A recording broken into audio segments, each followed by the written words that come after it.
lembro quando o milagre eu pedi, com pouca face eu temi, e hoje eu posso ver, foi muito além do meu pensar. São tantas bênçãos pra contar, 1, 2, 3, bênçãos que não tem fim. Perco as contas e agradeço o que fez por mim. Deus, eu tenho tantas bênçãos, posso minha vida enxergar. Quanto mais vejo detalhes, sua bondade posso encontrar. Pai, enquanto eu viver, sempre irei me lembrar, ainda que sejam infinitas, suas bênçãos eu irei contar.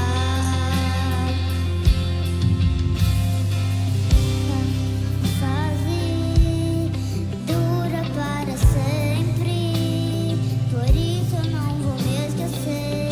Cada motivo que tenho pra ser grato, por ter sido tão fiel a mim. Deus, eu tenho tantas bênçãos, posso minha vida enxergar. Quanto mais vejo detalhes, sua bondade posso encontrar. Pai, enquanto eu viver,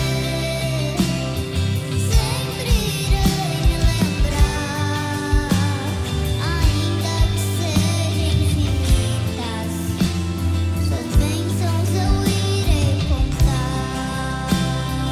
Ainda que sejam infinitas, suas bênçãos eu irei contar.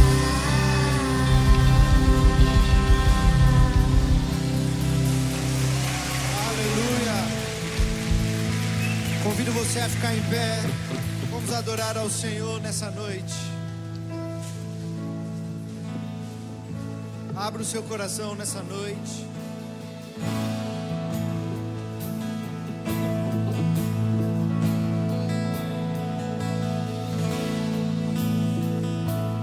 Cantamos ao Senhor. Te amo, Deus, tua graça nunca falha. Levante a sua voz e adore ao Todos Senhor. os dias eu estou em tuas mãos, desde quando me levanto até eu me deitar, eu cantarei da bondade de Deus. Adore ao Senhor. És fiel em todo tempo, em todo tempo tu és tão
sentar no seu lugar.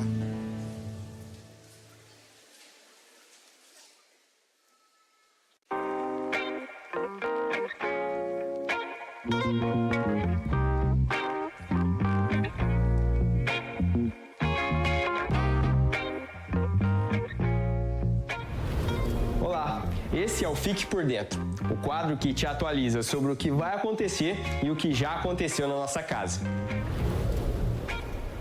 Nesta sexta-feira, dia 26, acontece o encontro mensal do ECOA, a nossa rede de adultos solteiros. A programação inicia às 19h30 no auditório do Colégio Objetivo. Nós esperamos você e seus convidados. E no sábado, dia 27, a Rede 60 Mais também tem um encontro. Vai ser às 17 horas, lá no Espaço Servir, que fica na Avenida Mauá, número 1988. Participe desse tempo especial de comunhão e aprendizado.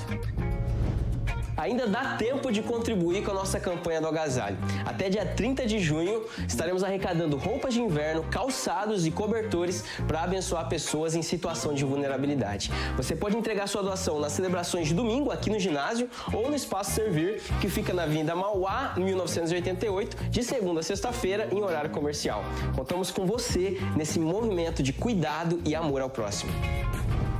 Nosso tão esperado musical de Natal já está sendo preparado e você pode fazer parte disso. Olha só! Que rufem os tambores!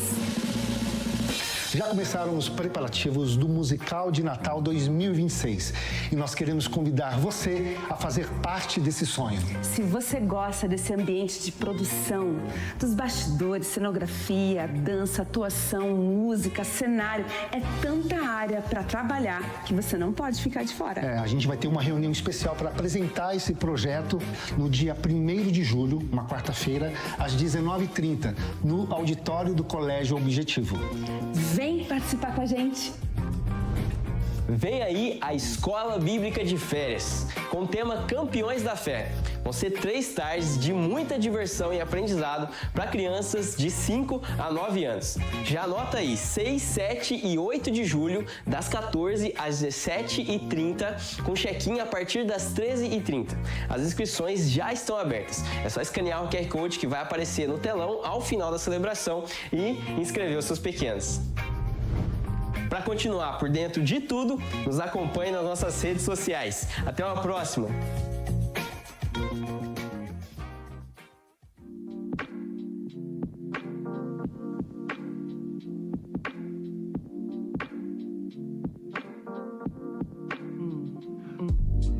Talvez isso já tenha acontecido com você. Você quer dar o dízimo, mas no meio da celebração pergunta: como eu faço isso? Muitas pessoas não dizimam, não porque não querem honrar a Deus, mas porque se sentem um pouco confusas de como fazer isso. A boa notícia é que é muito simples o processo de praticar o privilégio de devolver a Deus o que é dele. Hoje vamos falar de dicas práticas de como dizimar durante a celebração. Primeira dica: via Pix ou QR Code, que vai estar impresso na cadeira que está à sua frente. Basta você pegar o celular, abrir o aplicativo do seu banco e escanear o QR Code. É simples e você faz tudo isso sem sair do lugar.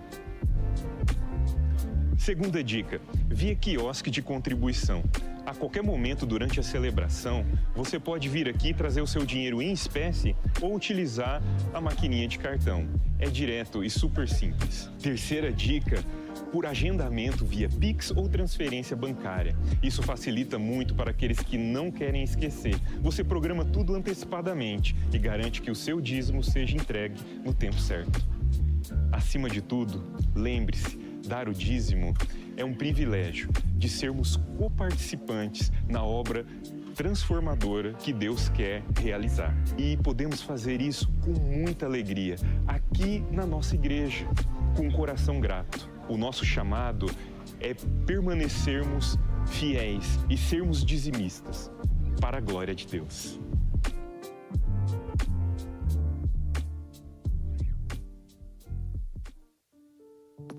Olá, boa noite. Obrigada. Boa noite, sejam todos bem-vindos à nossa celebração ao nosso Deus. E para você que nos assiste nas nossas mídias sociais, também seja muito bem-vindo. Somos gratos por vocês estarem aqui e vocês assistiram um vídeo de orientações sobre o nosso dízimo e oferta. É um tempo especial, espiritual, no qual a igreja se reúne também para expressar que dependemos de Deus. É um momento muito especial para os membros da nossa igreja. Por isso, nós convidamos você que faz parte dessa comunidade como membro, para que você saiba que esse é o momento que nós dedicamos a Deus como uma forma de adoração, por causa que Ele quem cuida das nossas vidas, por causa que Ele é que providencia tudo o que a gente precisa. Ele é o nosso Rei e eu convido você a participar com esse entendimento. Então, para você que é membro, nós temos o QR Code aqui no telão, mas da mesma forma você pode se aproximar do quiosque da contribuição. Para se precisar de alguma assistência da nossa diaconia, saiba que esse momento você tem que participar com muita alegria, com felicidade, porque Deus cuidou de cada um de nós. Ele cuida e Ele sustenta, apesar também das dificuldades, Ele está presente nas nossas vidas e a gente participa com essa alegria e essa convicção. Participe desse momento então, a chave Pix, aqui no telão, o QR Code e também ali o QR Code que está na frente da sua cadeira. E para você que nos visita pela primeira vez, seja muito bem-vindo.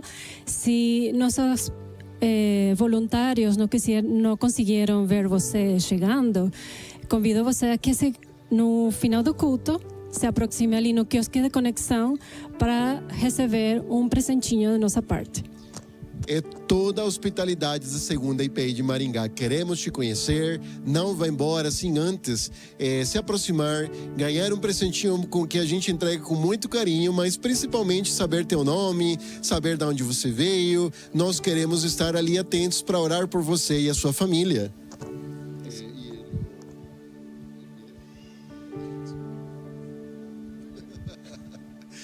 Vamos orar, meus queridos. Fiquem em pé. Nós vamos fazer essa oração a Deus, entregando esse tempo que pertence a Ele, o momento no qual a igreja se reúne para glorificar o seu nome, para proclamar as suas maravilhas, para dizer para o mundo que nós pertencemos a Ele, que Ele é o nosso Rei, que Ele é o nosso Salvador. Fecha teus olhos e vamos orar. Deus, muito obrigado, Pai amado, nessa noite. Somos gratos, ó Deus, pela Tua graça nas nossas vidas. Somos gratos pela esperança de Jesus, que nos sustenta, nos consola, nos acolhe, nos levanta, Pai amado. Gratos somos, ó Deus, de termos um Deus que cuida de cada uma das nossas necessidades e podemos estar aqui entregando o que pertence ao Senhor, como mordomos, ó Deus, da Tua obra. Somos gratos por isso. Queremos pedir de uma forma muito especial, Pai amado, pelas pessoas que se encontram internadas nos hospitais. Queremos clamar e colocar nas Tuas mãos pelas pessoas, as pessoas desempregadas, Pai. Sustenta, cuida, levanta, ó Deus, e nos auxilia como igreja para sermos bênção nessa cidade, ó Deus, para sermos bênção nesse mundo. Oramos, ó Deus, e entregamos esse tempo como uma forma de adoração ao Senhor. O Senhor merece toda a glória, toda a honra seja a Ti, Pai, em nome de Jesus. Amém e amém. Participe com a alegria dos filhos e filhas de Deus.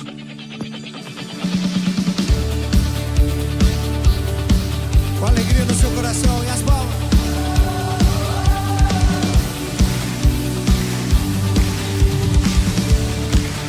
Louvor e honra, ações de graça, pra todos sempre ao Rei que venceu.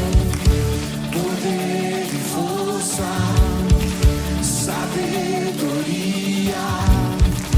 pra todos sempre.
nós te adoramos. Abra o seu coração nessa noite, adore ao nosso amado Jesus.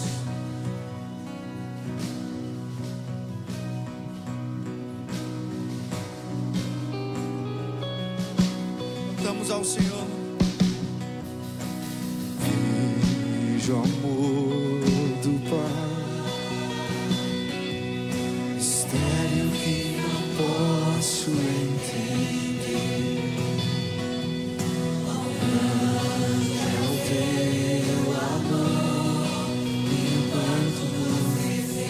Convido você a fazer dessa canção a sua oração neste momento.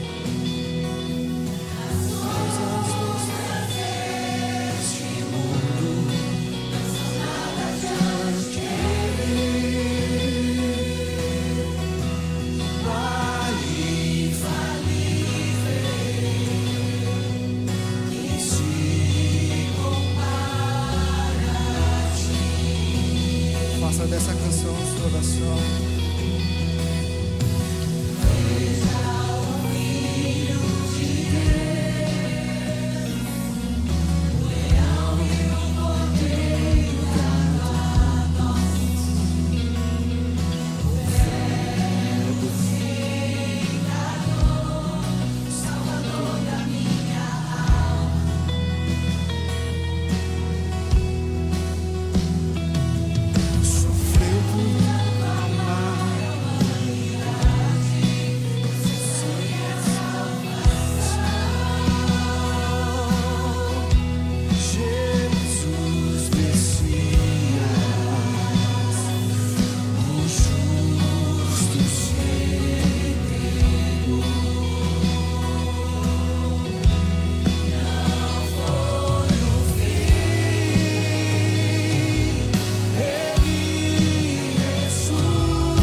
grande, grande é o teu amor. Aplauda ao Senhor. Nós te adoramos, Jesus.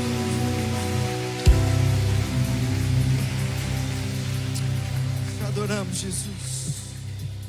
A sua presença é real neste lugar, Jesus.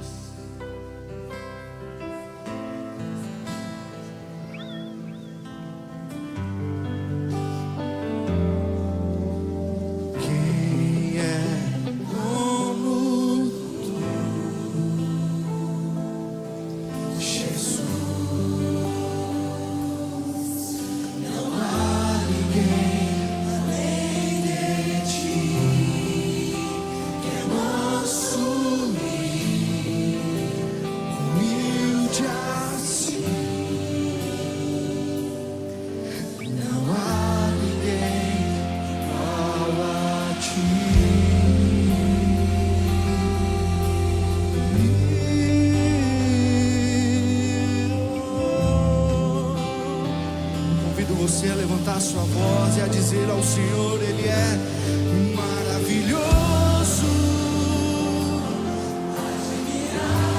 Ele é tão sublime, meu amado Jesus. A tua presença é mais desejável do que o ouro.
esperamos por esse dia.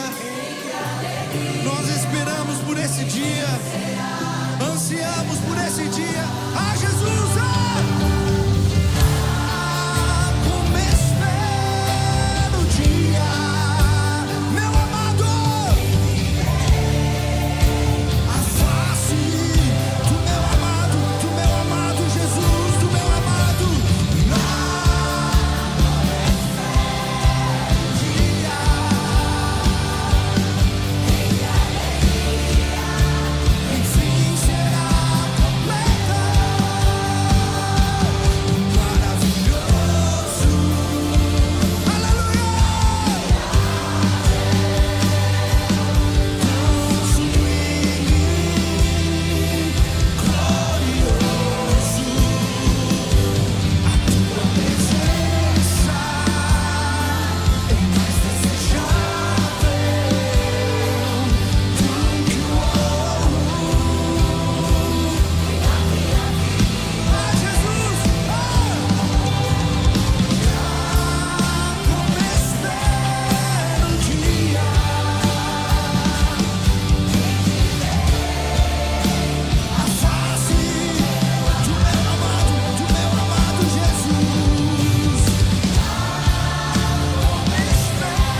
declarar palavras de adoração ao Senhor.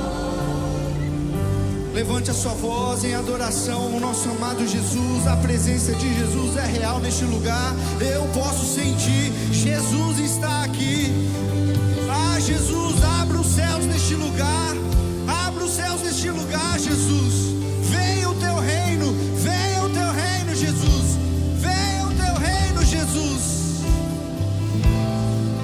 Abra os céus neste lugar. A tua presença é real, Jesus. Levante a sua voz em adoração ao Rei dos Reis, o Senhor dos Senhores.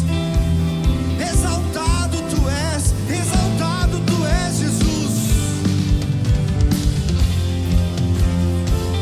Nós te adoramos nessa noite, Jesus.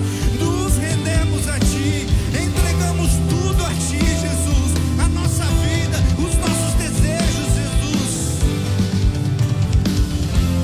Meu amado, exaltado sobre todos é o Senhor, aquele que me salvou, aquele que me salvou. Que maravilhoso,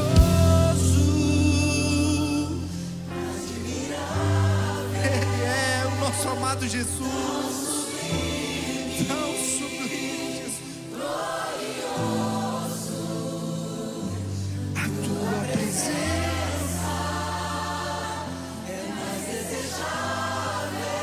Jesus, é tão preciosa a sua presença, Jesus, é tão preciosa.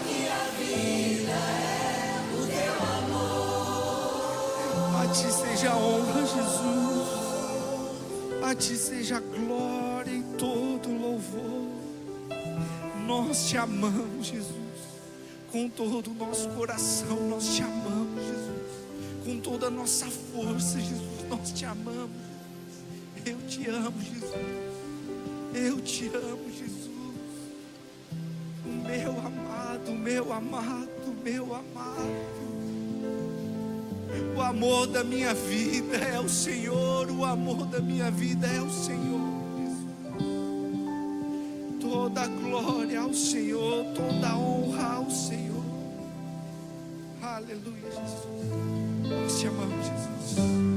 Você pode aplaudir ao Senhor.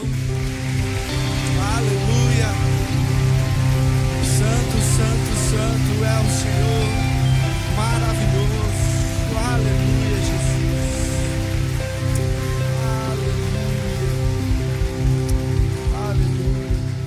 Você pode cumprimentar a pessoa que está ao seu lado dizendo assim: adore ao nosso amado Jesus.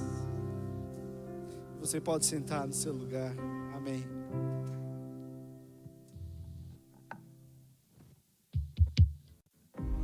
Grandes vitórias ficaram marcadas na história e eternizaram momentos. Diante de desafios que pareciam impossíveis, homens e mulheres receberam honrarias como reconhecimento por sua força e por sua determinação. Mas as maiores conquistas não são medidas por medalhas, por troféus. Elas nascem da fé, da perseverança, da entrega e da coragem de confiar em Deus diante dos obstáculos humanamente intransponíveis. Nossas verdadeiras vitórias são frutos da vitória daquele que venceu na cruz. Porque em Cristo somos mais que vencedores.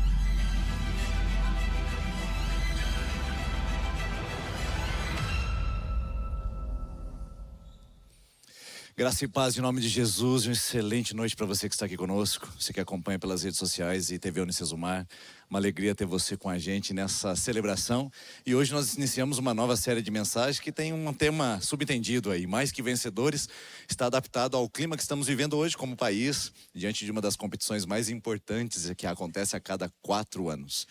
Mas a vitória que queremos falar é da vitória que toca a nossa vida e que impacta o nosso coração. Só que para falar sobre essa vitória eu preciso te contar algo pessoal. Não é fácil compartilhar coisas como essa, mas acredito ser importante e significativo diante do assunto que vamos tratar aqui essa noite, para que você saiba do lugar onde eu falo e também o meu lugar de fala. Na verdade, isso aconteceu em 2014, numa manhã gelada daquele inverno sul-mato-grossense. onde eu estava numa sala de reuniões junto com o líder, bem na minha frente, o líder máximo daquela comunidade, que tinha todo o meu respeito, o homem que eu admirava e que também eu queria ser parecido com ele. Do outro lado da mesa havia um outro líder que estava convicto de algumas posições e que tinha uma certa influência diante da comunidade. E ele me surpreendeu com uma palavra que trouxe para mim um certo tipo de desconforto. Ele fez uma acusação injusta. Ele ofereceu para mim uma ofensa naquele lugar. Mas isso não me abalou tanto. O que mais me abalou foi o silêncio do líder que eu admirava. E que, com um certo tipo de silêncio, apresentou uma conivência com aquele movimento. Percebendo que o coração do nosso relacionamento tinha mudado e que eu já não tinha mais o coração daquele líder na cumplicidade e na lealdade que eu oferecia a ele, eu levantei da mesa gentilmente e disse: diante disso, para proteger a nossa amizade e o meu respeito, eu preciso me retirar dessa comunidade e preciso seguir um outro caminho. Eu tinha 31 anos de idade, eu estava numa comunidade em crescente, estava chegando próximo aos seus 2.000 membros, numa cidade pujante, vibrante, universitária, em expansão, grande. E de repente, alguns meses depois, diante daquela decisão, eu estava numa outra realidade. Uma cidade 20 vezes menor, com 15.000 habitantes. Uma igreja 10 vezes menor, numa outra realidade. O problema não é só esta questão. A vida pastoral é assim, existem desafios e não é o tamanho da cidade ou a capacidade de membresia de uma igreja que nos faz motivar ou desmotivar de um determinado local. O que mais me pegava naquele período era olhar para essa realidade diante do que eu estava vivendo, e o que passaria a partir de então era aquela pergunta incômoda: será que eu fiz certo? Eu deveria ter me defendido. Porque na minha decisão, o melhor que eu poderia fazer era sair em silêncio da comunidade, sem expor o meu direito de resposta, sem falar a minha versão. Então algumas especulações começaram a correr diante da minha saída repentina e eu optei pelo silêncio. Até hoje, muitas pessoas não sabem o motivo daquela saída tão inesperada de uma comunidade que nós amávamos tanto e estávamos tão adaptados a ela. A verdade é que diante dessa pergunta e esse conflito eu ficava pensando: será que eu fiz a escolha certa? Será que isso foi o melhor caminho? Por que agora que isso deveria acontecer na minha vida? Mas nenhuma coisa foi tão incômoda e tão destruidora dentro de mim quanto um domingo, naquela nova comunidade, numa cidade pequena. À noite, quando nós chegamos em casa, e minha esposa, uma mulher de fé inabalável, sempre otimista, encorajadora por natureza, sempre ao meu lado e firme, ela desmontou. Chorou e lamentou naquela mesa o que nós estávamos experimentando naquele momento. E tivemos ali um tempo doloroso de compartilhar os nossos lamentos. Aquela noite foi mais difícil do que as outras. E aquela noite eu aprendi uma palavra que então eu não tinha usado no meu vocabulário: gemido. Eu gemia dentro do meu coração diante daquilo que estava acontecendo.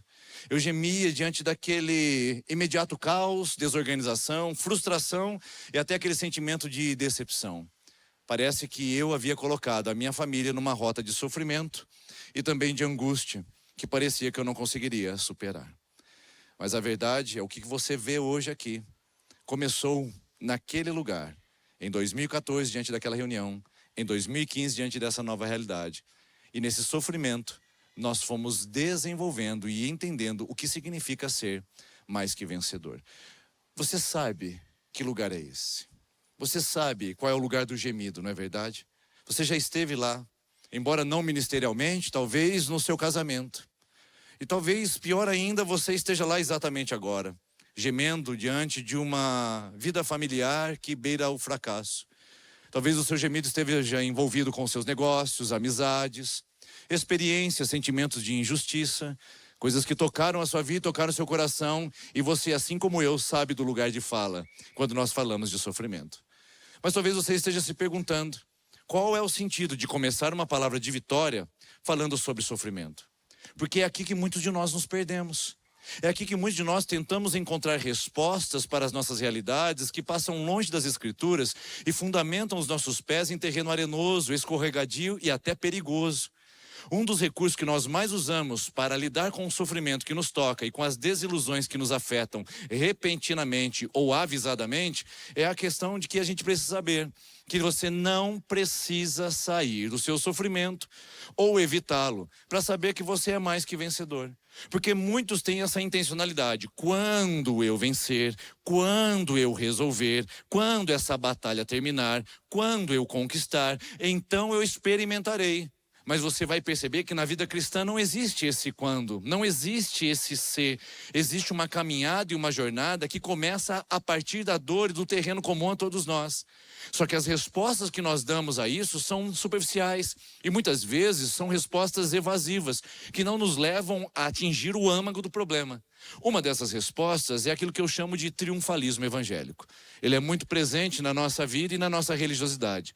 Talvez quando eu coloco dessa maneira você não se identificou, mas deixe-me explicar um pouquinho melhor. Quando você substitui a submissão diante de uma situação que você não consegue explicar pela palavra eu rejeito, eu declaro, eu determino. São palavras como essa que nos colocam num movimento de triunfalismo evangélico. Ou seja, o crente não pode sofrer.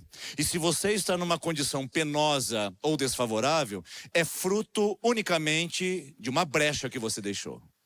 Ou quem sabe você esteja vivendo em pecado. Se as coisas não estão dando certo na sua vida, é porque você tem uma falta de fé.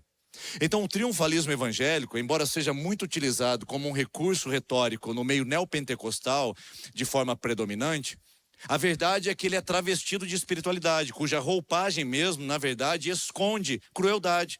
Porque pessoas que vivem a dor e o sofrimento das suas vidas se sentem ainda mais culpadas quando precisam se deparar com a realidade de que elas são a falta de fé, elas são a brecha e elas são o próprio pecado. E por isso que nada está dando certo em suas vidas, colocando essas pessoas numa rota de decepção, de angústia, ainda pior do que quando ouviram pela primeira vez essa palavra. Triunfalismo evangélico é uma tentativa de dar uma resposta ao nosso caos e à desordem que nós vivemos, mas ainda não é suficiente. Nós também corremos o risco de ir ao outro extremo e ir para aquilo que eu chamo de estoicismo evangélico. É lógico que estoicismo é uma corrente filosófica de milênios atrás. Ela foi originada por Epiteto, mas foi divulgada pelo grande imperador Marco Aurélio, cuja raiz do estoicismo está à base de que você sofre, mas você não deve ser passível ao sofrimento. Deixa eu explicar melhor. Você não deve ser afetado por ele. Você deve manter uma condição de neutralidade, de distância. Você não pode mostrar as suas emoções, você não pode lamentar durante ele. Ele não deve mobilizar seu coração, você deve fazer com um certo tipo de controle emocional sobre isso. Então, crente maduro é aquele que não se manifesta, que não lamenta, que não mostra as suas fragilidades. E tem muita literatura evangélica e muita pregação evangélica que só coloca versículo na frente daquilo que eu chamo de estoicismo. Não é Bíblia, só é versículo adaptado ao novo tipo de forma de lidar com o sofrimento. De um lado nós queremos negá-lo através do triunfalismo, de outro lado nós queremos silenciá-lo através do estoicismo, mas nenhuma dessas duas formas são as formas bíblicas de lidar com o sofrimento que toca toda a humanidade.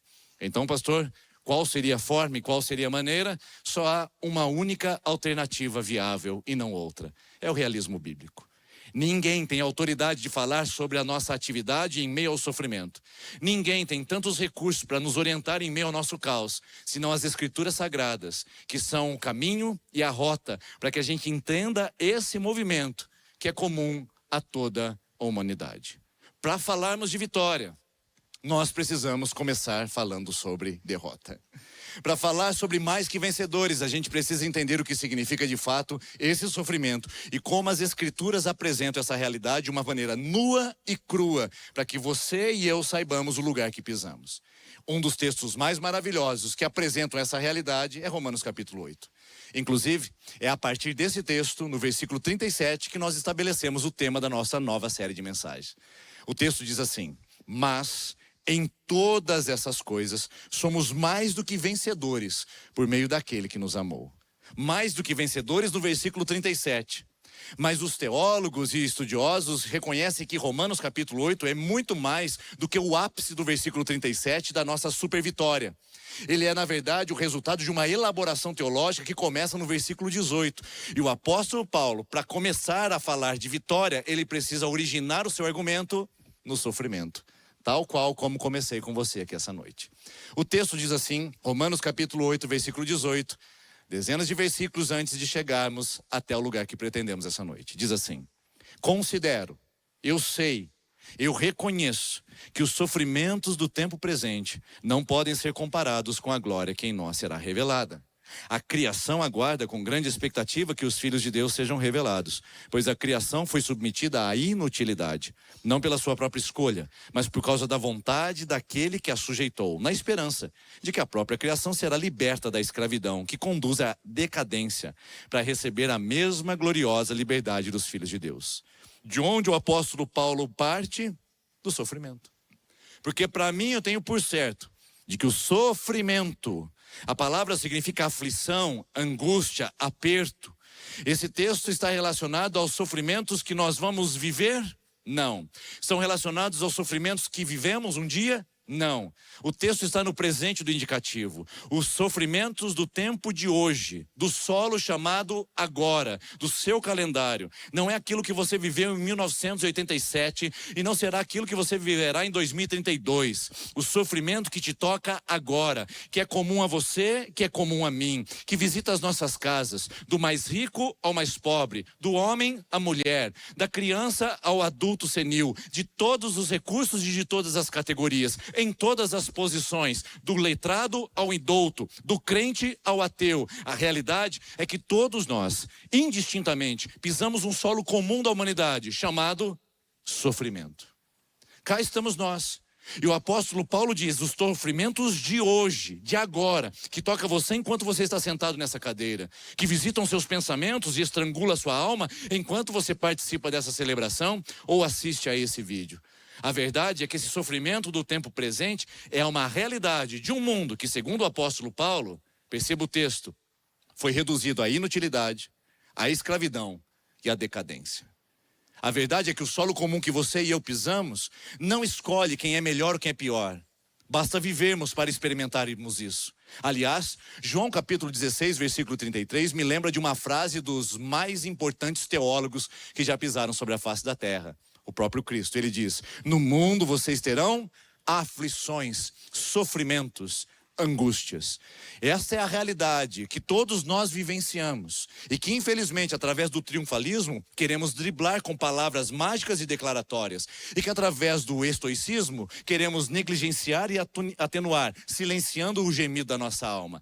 Esse não é o caminho bíblico. Paulo é coerente, Paulo desnuda a alma e ele reflete a você e a mim dizendo, no mundo que nós vivemos, o sofrimento é uma realidade inquestionável.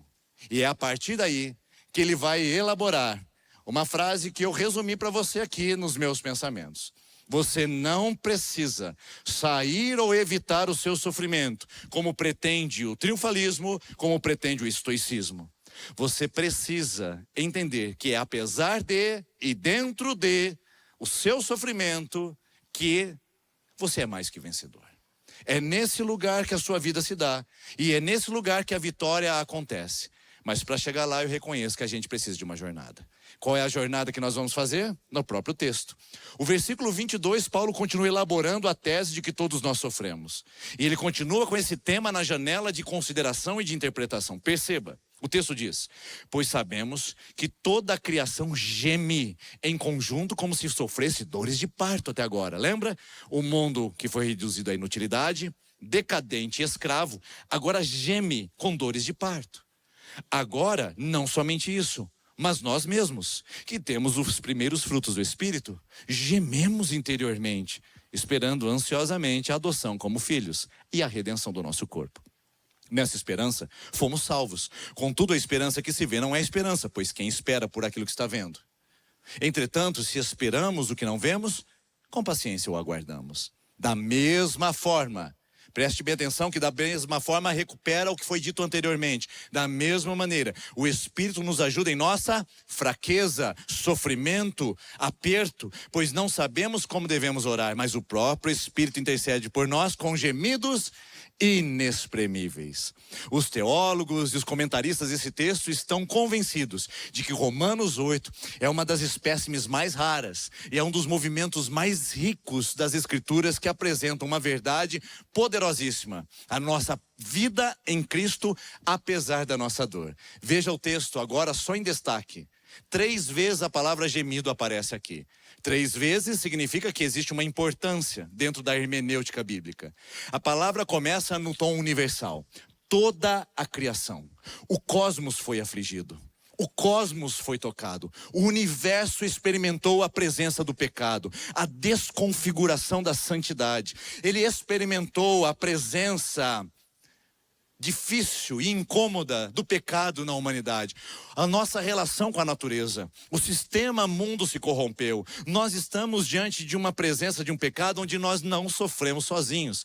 Ou você acha que o mundo conspira contra você somente? Ou você acha que o universo não quer te dar as retribuições devidas somente a você? Você que veio aqui com um discurso dizendo que o seu problema é único e que outras pessoas são felizes, menos você. A verdade é que toda a criação, todo o universo, pela presença do pecado, entrou em desordem. O cosmos está em caos, e não só seu casamento. O cosmos e o sistema está em caos, e não apenas a sua saúde física. O mundo que vivemos está numa desordem, e não apenas a sua realidade familiar.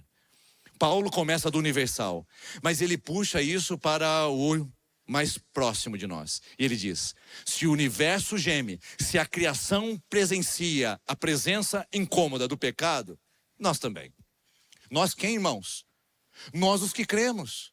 Não é o crente maturo, não é o ateu, não é aquele que é rebelde, inveterado diante de Deus. Nós, os crentes, nós também gememos. Isso inclui você que está aqui, você que tem uma vida santa, você que é um homem de Deus, você que é uma mulher sensata, você que fez os movimentos corretos, você que corrigiu a sua rota, você que tem feito escolhas coerentes com o Evangelho. Nós também o quê?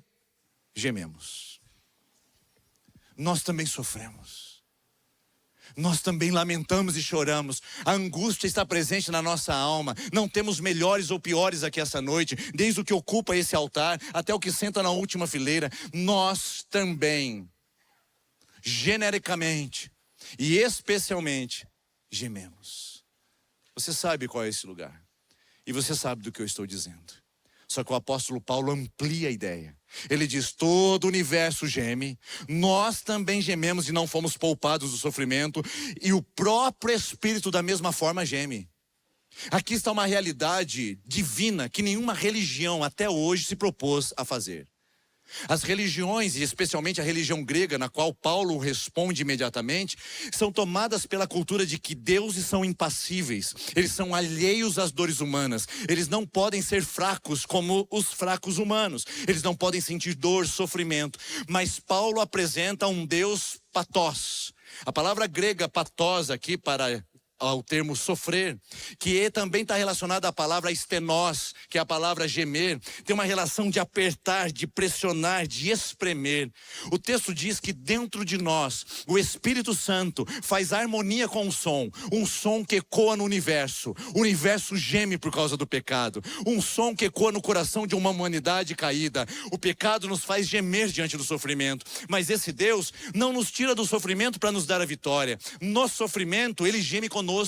No sofrimento, Ele está dentro da nossa alma com a gente, vivendo, se solidarizando, chorando as suas lágrimas, e lutando também com os seus lutos. Ele também está presente nas suas decepções. Ele chora, Ele geme, Ele se aflige. Ele não é um Deus impassível, distante, que ocupa um trono na abóbada celeste. Ele é um Deus que toma o seu lugar, vive entre nós, e na pessoa de Jesus mostrou o seu interesse de andar como nós, de se empatizar conosco e de se solidarizar com a nossa dor. A cruz do Calvário é a principal expressão dessa realidade, onde o Deus Todo-Poderoso se faz homem, vive as nossas dores, experimenta os nossos ferimentos e sofre as nossas fraquezas, para dizer que Deus se interessa não para um ser humano super-humano, mas para um ser humano humano, que chora, que geme e que sofre, e que pode contar, apesar do seu sofrimento, com a companhia do seu Deus que está com ele.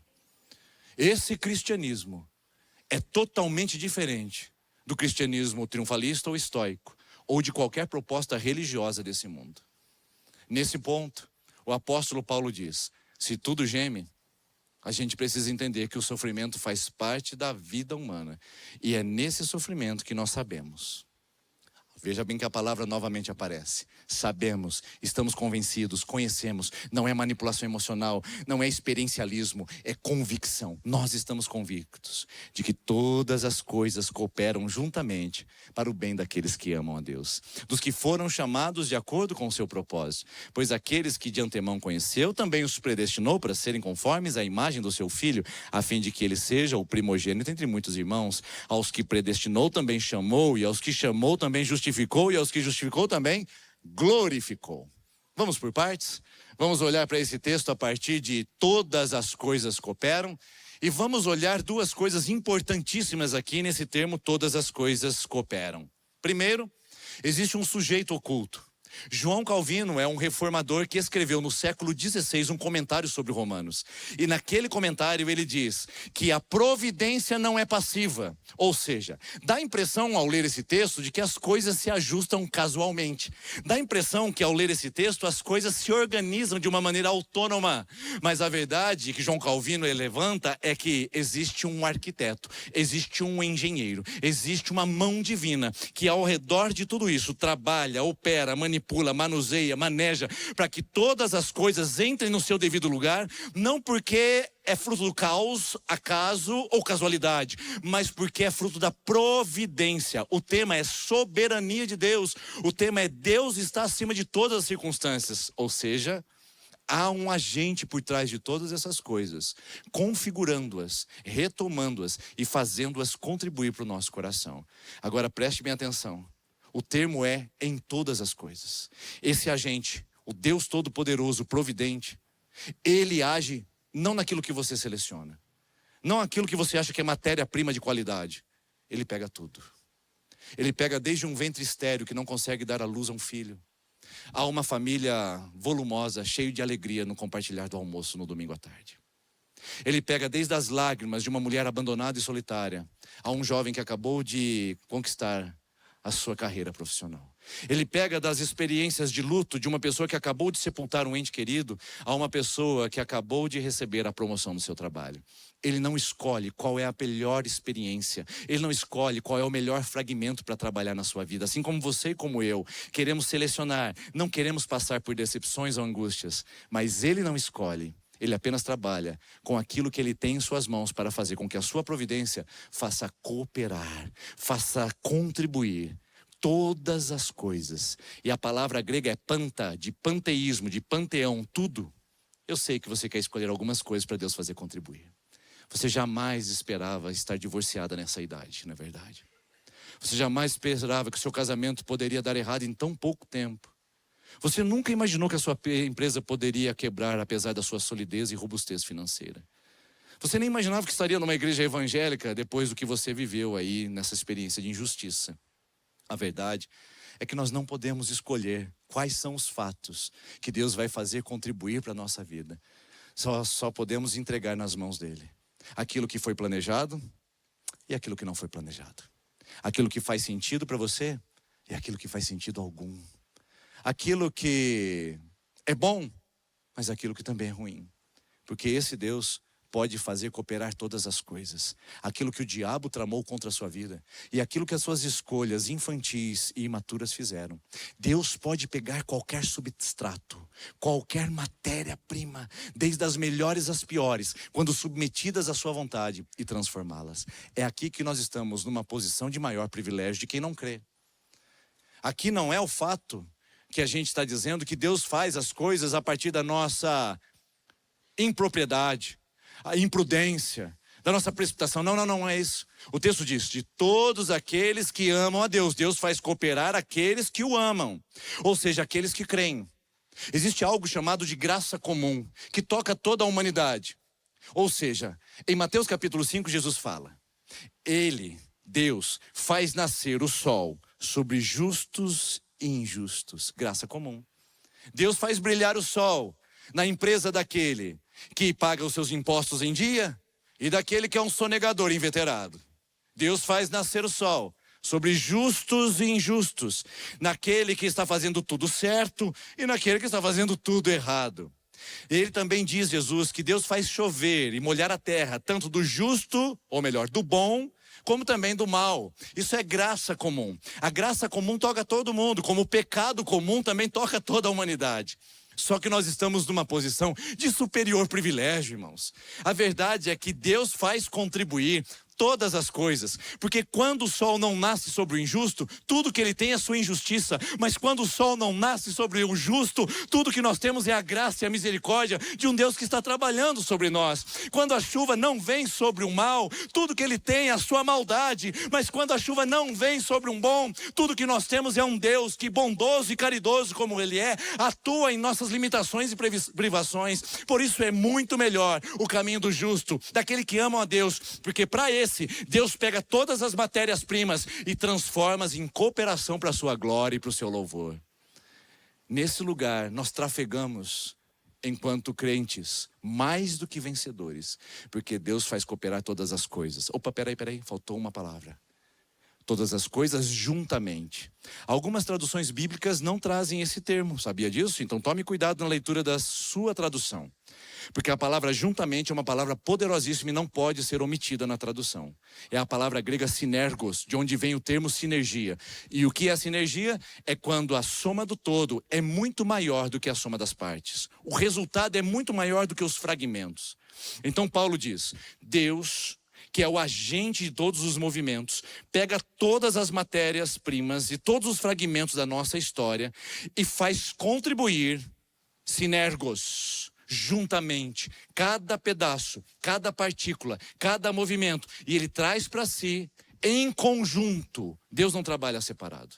Deus não pega recortes como nós pegamos. Deus não pega fragmentos pequenos como nós pegamos. Deus pega tudo e trabalha em conjunto. Mas antes de você ficar me olhando com esse rosto duvidoso de quem está recebendo uma aula de teologia, mas não está entendendo a prática disso, e eu sabia que você estaria assim, eu quero resolver esse problema com uma ilustração. E eu trouxe aqui para você uma ilustração para a gente poder fazer juntos. Aqui está a nossa cafeteria Somos Casa.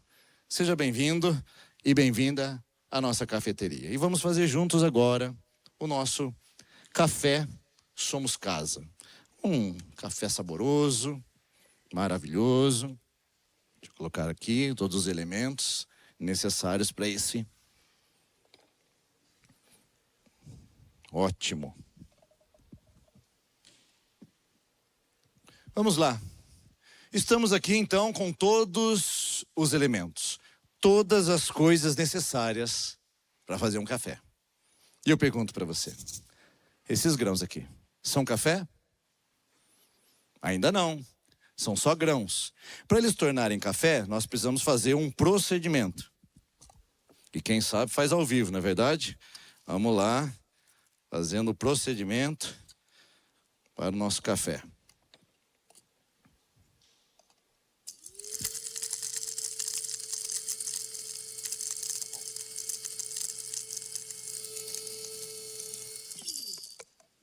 Ótimo. Procedimento de moagem, de trituração, de espremer. E aí a gente chega ao segundo elemento, o pó de café. E aí, é o café que está aqui? Ainda não. É apenas um elemento para ele. Para aqueles que gostam de estragar café, açúcar. Também é um elemento, onde você pega o ácido e o amargo de alguma torra e consegue compor com isso. Aqui nós temos a água quente, que se tomar sozinha, trará para você um certo desconforto estomacal. O coador, para fazer o processo de toda a filtragem. Então nós temos os elementos necessários agora para todas as coisas resultarem em um objetivo final. E vamos fazer isso juntos, porque quem sabe faz ao vivo. Eu acho que são 2 medidas, de acordo com a minha esposa havia me ensinado. Acho que ajuda. Certo, querida? Estamos juntos aqui. E agora sim.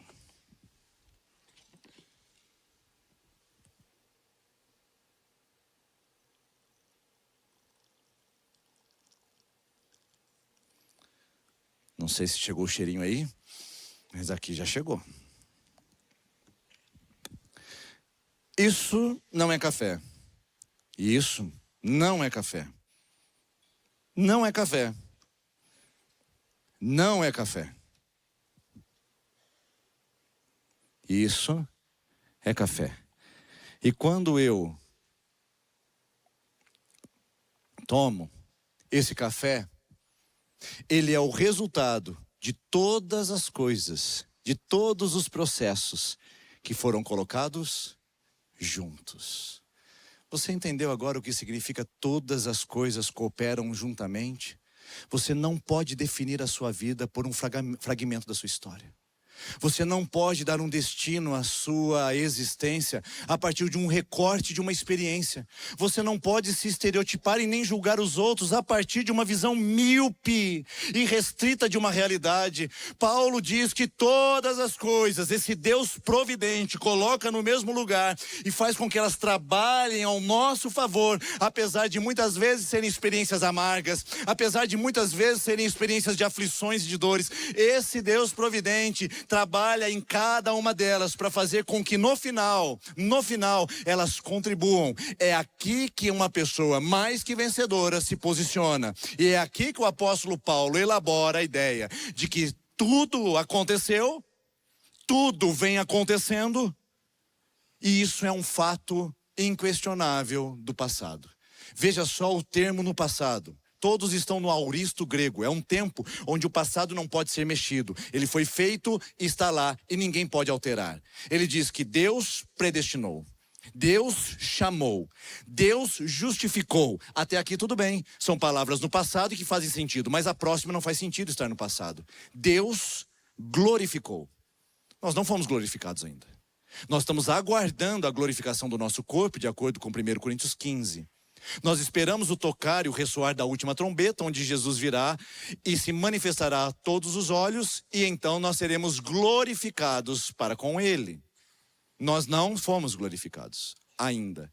Mas o apóstolo Paulo, olhando para a realidade de quem Cristo é e do que Ele fez, predestinou, Ele chamou, Ele justificou, Paulo também já coloca a glorificação no passado. Ele olha para a realidade e diz, Deus já fez. Os estudiosos chamam isso de auristo profético, ou seja, não aconteceu, mas é tão real, tão evidente, tão poderoso, tão potente, de que já aconteceu e está definido espiritualmente. Deus já fez.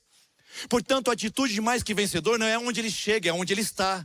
A atitude de mais que vencedor não é o que ele conquista, mas o que ele já tem. A atitude de mais que vencedor não é o destino, mas sim o trajeto que ele faz. E Paulo estabelece esse lugar na construção de uma mensagem poderosíssima que diz, todas as coisas cooperam, porque Deus já fez, Deus já realizou. Esse é o meu lugar nele, esse é o seu lugar nele.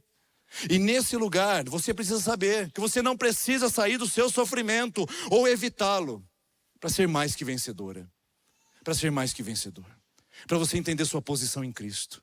Tem gente esperando comprar a casa própria, como diz a teologia da prosperidade, para ser mais que vencedor. Não é esse lugar para você. Tem gente esperando a promoção no trabalho ou ter mais recursos financeiros para se sentir mais que vencedor. Esse não é o lugar para você. Tem gente esperando uma conquista humana para dizer eu sou vencedor. Esse não é o seu lugar. O seu lugar é, apesar do seu sofrimento e dentro dele, experimentar uma realidade que Deus está trabalhando em todas as coisas para te fazer mais que vencedor. Mas a gente não acabou. Paulo está elaborando ainda o seu pensamento para chegar em Romanos 8,37, que é o tema da mensagem. Paulo então continua no versículo 31 agora, diante dessa garantia. Se Deus já fez, Deus já realizou, tudo já é passado na sua glória, então, que diremos nós? À vista de todas essas coisas, se Deus é por nós, quem será contra nós? Todas as perguntas retóricas que já têm resposta. Aquele que não poupou seu filho, antes o entregou por todos nós, como não nos dará graciosamente com ele todas as coisas? Quem fará alguma acusação contra os escolhidos de Deus? É Deus quem os justifica. Quem os condenará? Foi Cristo Jesus quem morreu e mais que ressuscitou. Ele está à direita de Deus e também intercede por nós. Paulo vai elaborando e faz mais uma pergunta. Quem pode nos separar diante de tudo isso que Deus fez, do amor que está em Cristo? Será tribulação, casamento fracassado, problemas financeiros, um câncer que toca o organismo, um problema de rebelião de adolescentes em casa, uma falência financeira? Quem será capaz de nos separar do amor de Cristo? Tribulação, angústia, perseguição, fome, nudez, perigo, espada. Como está escrito, por amor de ti enfrentamos a morte o dia inteiro, somos considerados como ovelhas destinadas ao matadouro. Mas Mas em todas essas coisas somos mais que vencedores por meio daquele que nos amou. Pois eu estou convencido, eu estou certo, sabemos, estou convencido novamente que nem a morte, nem a vida, nem os anjos, nem demônios, nem presente, nem futuro, nem poderes, nem altura, nem profundidade. Deixa eu respirar. Nem ninguém em toda a criação será capaz de nos separar do amor de Deus que está em Cristo Jesus, o nosso Senhor. Você pode dizer amém essa palavra? Aleluia.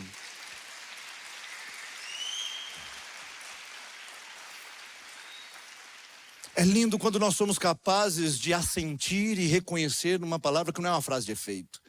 É a Escritura dizendo para nós quem nós somos nele. E dizendo que nele nós somos mais que vencedores. Em todas essas coisas.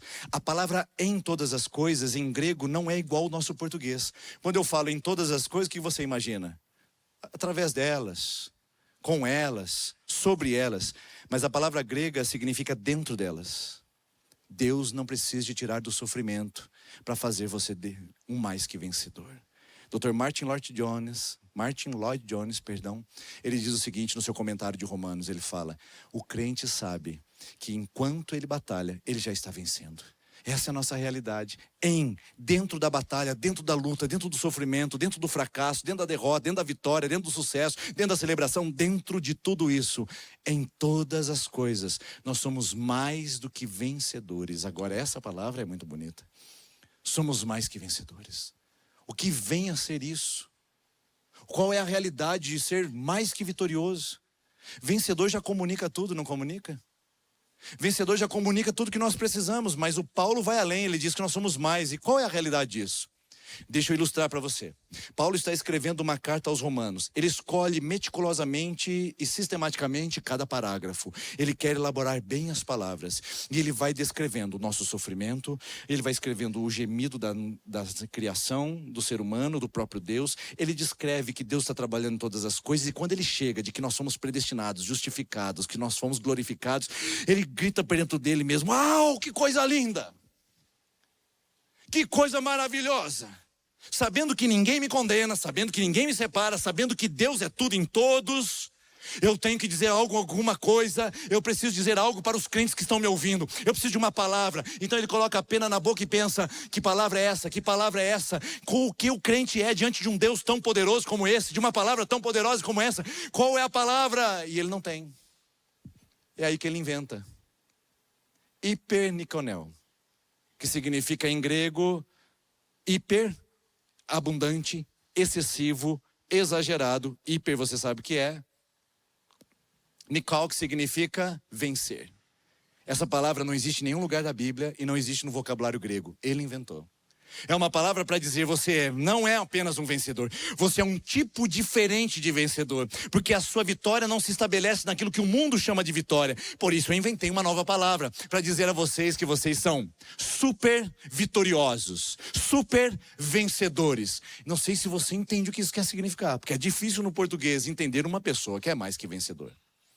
Mas sabendo da nossa dificuldade de entender, eu trouxe para você mais um exemplo, e que talvez possa ajudar você a definir o que significa ser mais que vencedor. Quantos de vocês conhecem um homem chamado Stefano Baldini, italiano? Esse homem é muito importante dentro do mundo esportivo. Conhecem? Se você não conhece, não se preocupe. A maior parte da população mundial com certeza não sabe do que se trata e não tem ideia de quem é Stefano Baldini. Mas ele é o medalhista olímpico das Olimpíadas mais suntuosas e mais solenes que aconteceram no berço das Olimpíadas, Atenas 2004. E ele venceu a prova mais conhecida e talvez mais histórica das Olimpíadas, a maratona de 42 quilômetros. Ele foi medalhista de ouro. E você não sabia o nome dele. E você não sabia quem era. Um vencedor que não é reconhecido pela sua vitória. Por que será que nós não conhecemos Stefano Baldini? E por que, de forma geral, o mundo não conhece a sua vitória e o seu ouro? Porque, na verdade, ele era vencedor. Mas o mais que vencedor era o terceiro lugar. E o terceiro lugar veio para mostrar que não é o nosso lugar no pódio que de fato define quem é de fato vencedor. Dá uma olhada nesse vídeo. Ele está em inglês. Você que faz leitura em inglês vai ter uma facilidade de entender a legenda. Mas se você não lê, não se preocupe. As imagens já vão dizer de quem e do que nós estamos falando. Vamos assistir.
Que experiência linda, não é verdade?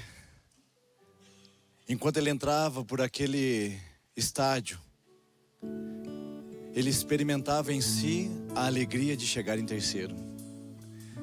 Alguns minutos antes, faltando 6 quilômetros para encerrar a prova, um extremista irlandês o segura por 20 segundos, e 20 segundos uma maratona é uma eternidade. Ele liderava e todo mundo saberia que ele seria o campeão, mas ele foi ultrapassado pelos 2 corredores diante da perda do seu tempo. Mas ao invés de entrar cabisbaixo, murmurado ou ter parado de correr, ele simplesmente entra fazendo aviãozinho no estádio. A multidão recebeu o primeiro colocado aplaudindo, mas a multidão recebeu o terceiro colocado aplaudindo de pé. O Comitê Olímpico Internacional entregou para ele uma medalha de bronze por terceiro lugar, mas depois entregou a medalha de honra Pierre Coubertin, que são apenas pouquíssimas pessoas no mundo, na história dos Jogos Olímpicos, têm acesso a ela, como uma referência de exemplo de quem tem um alto espírito olímpico. Vanderlei Cordeiro de Lima não venceu as Olimpíadas e a Maratona de 2004, mas é um exemplo de quem é mais que vencedor. Você não venceu um casamento destruído e marcado pela dor e pelo trauma, mas isso não diz respeito de que você não seja uma mais que vencedora. Você não venceu a falência da sua empresa e a derrocata financeira, mas isso não quer dizer que você não seja um mais que vencedor. Você não venceu a dor da traição e da angústia e do abandono, mas isso não significa que você não é o mais que vencedor. Você não subiu no pódio do status social, você não chegou talvez ao lugar que você sempre imaginou, e algumas experiências estão fazendo você pensar o contrário, inclusive, mas isso não significa que você não seja um mais que vencedor, porque mais que vencedor não é quem chega em primeiro, não é quem sobe no pódio, é quem ocupa uma posição e uma atitude, e a nossa posição é em Cristo. Vanderlei Cordeiro de Lima, na verdade, nos aponta para o texto de Romanos, nos lembrando de que ele corria pelo seu objetivo, ele corria pela sua história, ele corria por uma medalha. Nós corremos por causa de Cristo. O texto diz: em todas essas coisas somos mais que vencedores por meio de, não é pela sua religião, não é pela sua justiça, não é pela sua santidade, não é pelo seu fracasso, não é pela sua dúvida e pela sua descrença, não é por sua história, é por meio de Cristo, pelo que Ele fez na cruz, pela vitória que Ele nos concedeu, que nós somos mais do que vencedores. Não corremos por medalhas, não corremos por sprints finais dentro de ginásios lotados. Nós corremos porque sabemos que Deus está conosco, e não importa em que lugar você vai chegar, não importa como você vai chegar, levante-se e continue, e compartilhe com o mundo a alegria que você tem, apesar da sua dor, dentro do seu sofrimento. Não espere você sair ou evitá-lo para se posicionar, para assumir uma posição de quem é mais que vencedor que chora, que lamenta, mais que vencedor que grita para os céus, mais que vencedor que geme dentro de um quarto solitário, mais que vencedor que faz hemodiálise 3 vezes por semana e quimioterapia 1 vez por semana, mais que vencedor que tem que lidar com um jantar sozinho diante do abandono dos seus familiares. Mais que vencedor, que tem que lidar com uma oração entalada, um grito da alma estrangulado pela descrença, incredulidade. Mais que vencedor, que está sentado nessas cadeiras, que assiste esse vídeo e que entende que não é o que faz, não é o que tem, mas quem é em Jesus Cristo que nos torna e que nos faz chegar a essa posição. Voltando à minha história, 2014 a reunião fatídica, 2015 a experiência de sofrimento, 2022 7 anos se foram naquele lugar que eu imaginava que teria sido o fruto de uma escolha errada. Em 2022 nós não queríamos sair do lugar que estávamos, porque estávamos vivendo coisas maravilhosas, intensas e milagrosas que Deus fez apesar do nosso sofrimento. Resultado disso, alguns irmãos daqui foram lá para conhecer o que Deus estava fazendo em nós e através de nós por meio de Jesus. E sabe o que aconteceu? Nós viemos parar aqui na 2ª IP de Maringá. O que você vê aqui hoje e quem você vê aqui hoje não começou agora. O que você vê aqui e quem você vê aqui hoje não é alguém que está acima de qualquer sofrimento ou agrura da vida. O que você vê aqui e quem você vê aqui não começou naquele lugar, numa cidade pequena, numa igreja simples. Começou naquela manhã, onde o sofrimento visitou a nossa casa, onde a gente teria que sair e ser expulso de um lugar que a gente amava, onde a gente teria que se movimentar e sair de um lugar que a gente estava confortável, num lugar que era doce ao nosso paladar. Mas foi ali, naquela manhã, em 2014, que Deus já estava fazendo e já tinha feito algo que Ele estaria fazendo hoje, em 2026 na minha história. E eu gostaria que você entendesse que a sua vida não é diferente. Deus está trabalhando em todas as coisas, num processo contínuo, fazendo com que você viva nele e por ele o melhor que ele tem para o seu coração. Não importa onde você esteja hoje, eu gostaria de convidar você a se posicionar e assumir a sua posição em Cristo Jesus como mais que vencedor e mais que vencedora. Você pode ficar em pé no seu lugar, por gentileza? Vamos orar juntos. Feche os seus olhos.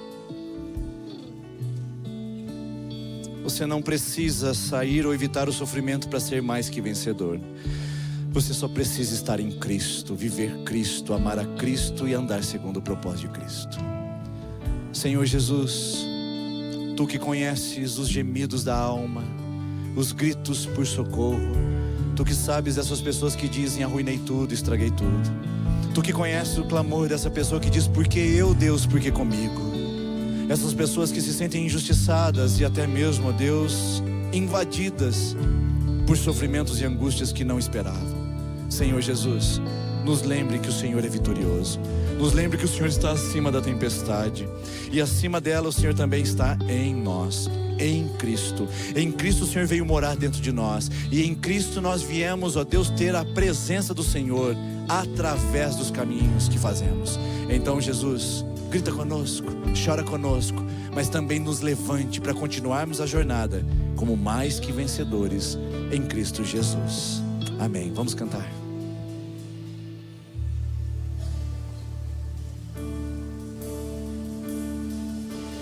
Estamos com armas de fé e nada irá enquanto adoramos.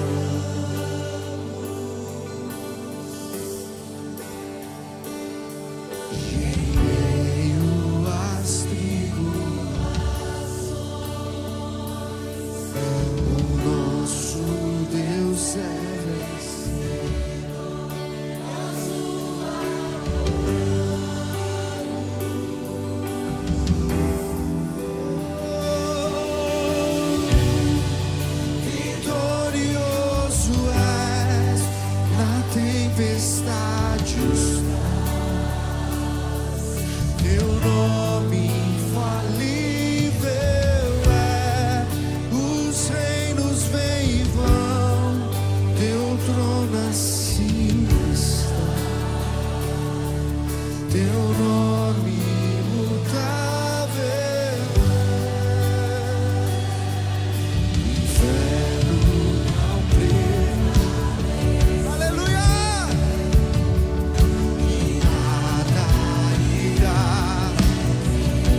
Cristo. E nós vamos declarar mais uma vez que como um trovão, e vamos declarar com a força do nosso coração, onde estão os vencedores em Cristo, para dizer que Ele é o maior vencedor e distribuiu as suas vitórias com seus filhos. Que vem ao céu, nós proclamamos poderoso. Mais uma vez, como um trovão, suas vozes declaramos juntos. Como um trovão, impetuoso, poderoso és, grandioso és, que vem aos céus, nós proclamamos poderoso és, grandioso. Se você puder levantar as suas mãos. Senhor Jesus, nós estamos diante da sua presença, declarando nesse lugar a nossa vitória em Ti. Não é por causa de nós, não é pelos nossos feitos, mas é por causa da sua obra na cruz.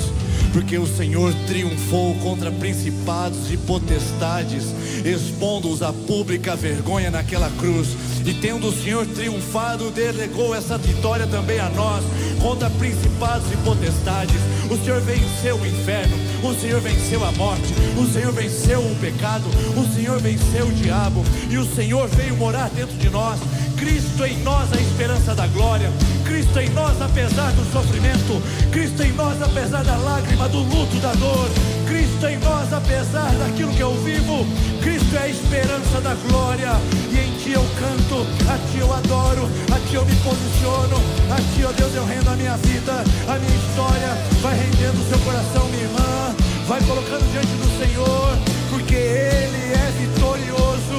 E Ele vai fazer você passar pelo vale, Ele vai fazer você passar pelas sombras, Ele vai avançar com você. E enquanto você não sai dali, Ele te diz: você é mais que vencedora por causa do meu amor. Eu não te desamparo, eu não te deixo, eu não me afasto de ti. Eu estou contigo, seja morte, seja vida, seja anjos ou principados, nada vai te separar do meu amor, diz o Senhor. Então vá com Ele e declare isso mais uma vez. E como um trovão,